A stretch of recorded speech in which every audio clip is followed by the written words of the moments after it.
আমি তখন ইন্টারমিডিয়েটে পড়ি। হঠাৎ একদিন ফোনে তার সাথে পরিচয় হলো। কথা বলতে বলতে আমরা কাছাকাছি হয়ে গেলাম। ভালোবাসা যেন অজান্তেই জন্ম নিল। 6 মাস পর আমরা গোপনে বিয়ে করলাম। ভেবেছিলাম এই সম্পর্কটাই আমার পৃথিবী পায়। কিছুদিন পর আমি বুঝলাম আমি মা হতে চলে, কিন্তু সে সেই সন্তানটা রাখতে দিল না। এই বাচ্চা এখন নেওয়া যাবে না, এটা নষ্ট করতে হবে।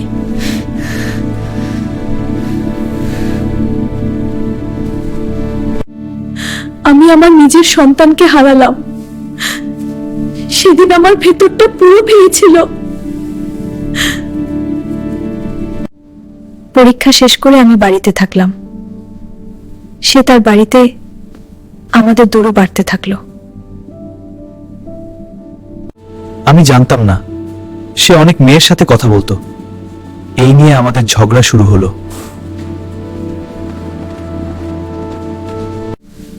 আমার পরিবার আমাকে অন্য জায়গায় বিয়ে দিতে চাইলো। আমি সব ছেড়ে তার বাড়িতে চলে গেলাম। তার পরিবার আমাকে মেনে নিল, কিন্তু সুখ বেশি দিন টিকল না। আবার সে অন্য মেয়েদের সাথে জড়ালো আর আমাকে মারধর শুরু করলো।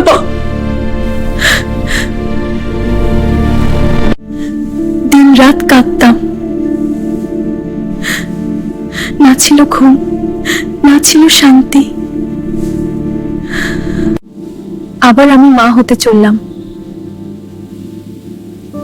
এবার আমি আমার সন্তানকে রাখার সিদ্ধান্ত নিলাম। 4 মাস পর